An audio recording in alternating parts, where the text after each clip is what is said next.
Hi, I'm Daniel Clemens, the HEMA Vtuber, and today I'm going to tell you the incredible story of my background art. As you can see, there is a picture of a silly man being spanked on the bottom with a spiky implement. However, this picture is very historically significant. Let me explain why. Meet Paulus Hector Mair. This man was born in the city of Augsburg in what is now Germany in 1517. His family was fairly wealthy, and he worked much of his life as the city treasurer. However, his family did not stay wealthy because Paulus had a bad habit. He was spending much of his family's fortune on fencing manuals. I should really be learning a moral to this story. So, fencing manuals at this time would have been incredibly expensive. The printing press was less than 100 years old, so all of these manuals would have been handwritten, hand drawn by a professional. That makes them incredibly rare, incredibly expensive, and not the sort of thing you just have a library of. So, like many people that consume an unhealthy amount of any sort of media, Paulus decided to make his own, much in the same way that I did. So, he did not make a YouTube channel, of course. He wanted to make a fencing manual that would be the be all and end all of fencing manuals. In order to do this, he hired an artist named Jorg Brau the Younger, as well as two assistants to perfect and then pose for the fencing photos. Not photos, the pictures. So, to show how crazy this is a picture from Fiore Liberi's Flower of Battle. It is a sketch with a little bit of gold etching. This is one of several hundred pictures from Mair's manual. If anybody watching this is an artist, let me know what you'd charge for a commission like this versus one like this. And Paulus did not stick with just regular everyday weaponry. It gets kind of crazy. So, to explain how his manual is laid out, every single one of these pictures is attached to essentially a individual exercise, like a partnered exercise. So one of these people is going to do a very standard uh, plain attack, and then the writing will explain how to counter that attack, and then it will explain the counter to that counter, and on occasion it'll have a counter to the counter to the counter. It's much easier if you find any YouTube channel that is showing Paulus Hector Mair's work. It's simple enough to learn, but I would not want to start with learning it. Like, I would want to study under some other form of teaching and then use the book for like partnered exercises. So the longsword is the first section of Mair's book. He also includes a dagger section, which is, par for the course for any sort of fencing manual at the time. He has a poleaxe section and a halberd section. And the weird thing about these is that he seems convinced that the poleaxe and halberd were invented by the Amazons in ancient Greece. And he does cite a source for that, but I couldn't find anything else about it. And I don't really know how somebody comes to that conclusion. As far as I'm aware, all the myths of the Amazons involve them being expert archers, not axe people. And the interesting thing about his Dusac section is he says that this is the sort of thing that the ancient Spartans used. Not Dusacs in particular, just German messers. And, I can see how somebody could conflate using the Zithos to using another kind of short sword. But really, this guy was just all over the place with his ancient history.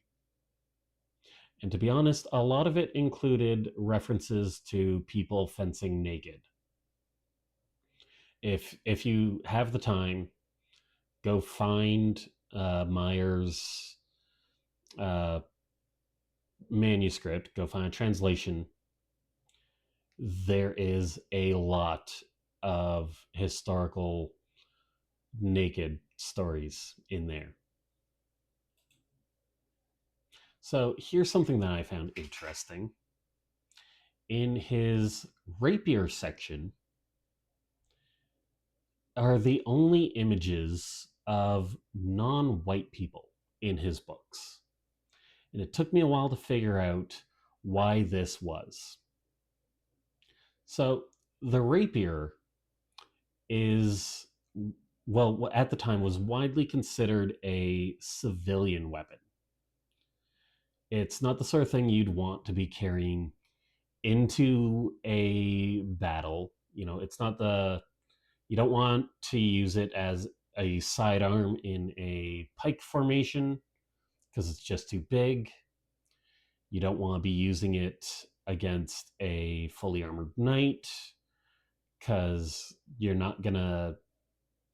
gonna bend rather than go through chainmail or anything like that. So it's really something that you'd only use in a civilian context. And I think he is showing that is in a civilian context because this person in yellow is visibly a foreigner to Germany. I'm pretty sure he is supposed to be something like a traveling merchant or something like that. At this time period, there were several incredibly wealthy African nations. So it makes sense that somebody from one of those nations would be doing trade and would not need to be armed for the Augsburg militia and instead just need to be able to defend himself in a civilian context. That's why I think that non-white people were confined to the rapier section. There might be some other weird racist reason for it, but I'm not gonna try and figure that out. There's an interesting thing about his staff techniques in that every single one of them is shown to be held in a way that the person holding it, their thumbs are pointing towards each other. If you look at the guy holding the flail, his thumbs are pointed in the same direction. But the staff, the thumbs are always pointed towards each other. And they are almost always done with one hand on the very end of the staff. It's a quite unique system, and I don't think I've ever seen it anywhere else. And after this is when stuff starts to get kind of weird. So this is another example of the flail techniques. And the reason I say that this is weird is because this is not the sort of weapon that anybody who could purchase a book at this time would be using. This is the sort of thing that was used during the Hussite rebellions. Like, this is a farmer's weapon, not a rich, learned person's weapon.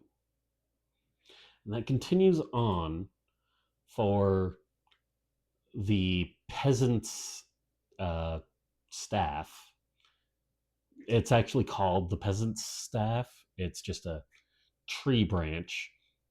And actually, Skullgrim has an incredible video depicting how somebody would have fought with these and translating these techniques to a baseball bat.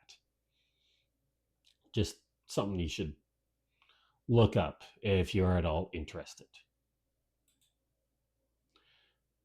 Funny story about the farming sickles. I once saw somebody get really hurt at a tournament by one of these because the very pronounced bend actually sort of hooked over their armor and caught them in the funny bone. My understanding is that this is the only historical manual that actually shows combat with, regular farming sickles. But there are several companies that make sparring replicas. So it's kind of interesting that one book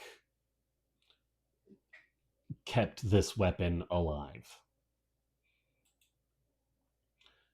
And here's for all you Grim Reapers and Goths. This is the scythe.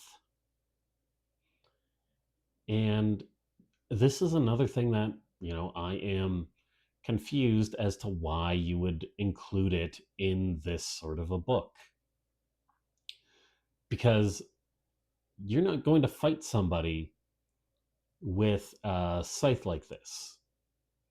There were war scythes, but what that was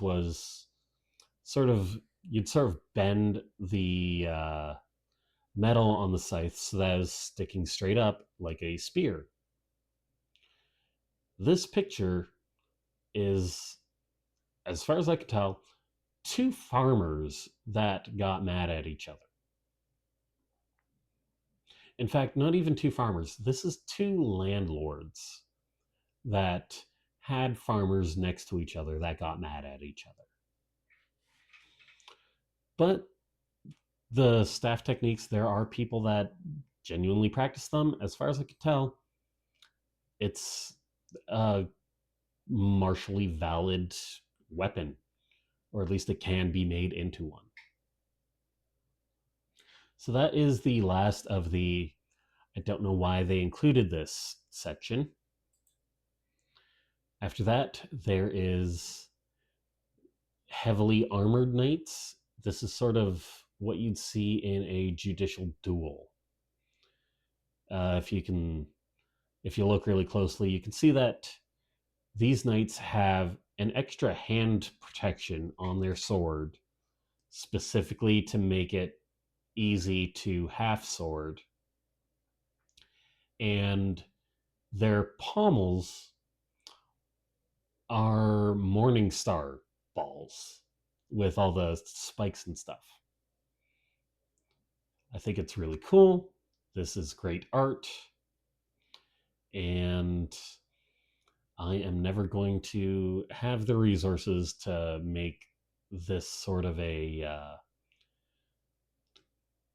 suit in real life, so I'm just enjoying how pretty this art is. And then it ends with how to, fight a mounted knight using a pike. Now, that is, roughly the contents of his book.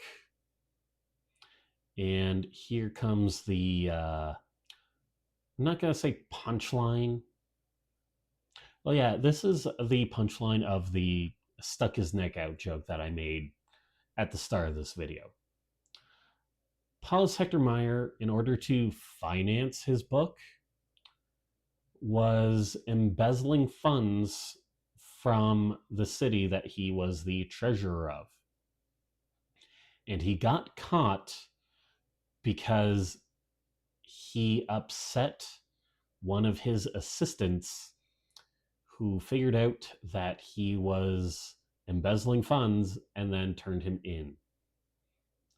In 1579, Paulus Hector Mair was hanged as a thief, and his book collection was sold off, including his life's work, this book. And that is the sad end of Paulus Hector Mair. But I think that is a very interesting story. This guy really deserves a full-on semi-autobiographical movie. I would pay money to see some sort of weird heist or something. But that is for me to start writing in the future. Thank you very much for listening. And if you find this interesting, please like and subscribe, leave a comment. Let me know if you practice Mair yourself. Thank you very much.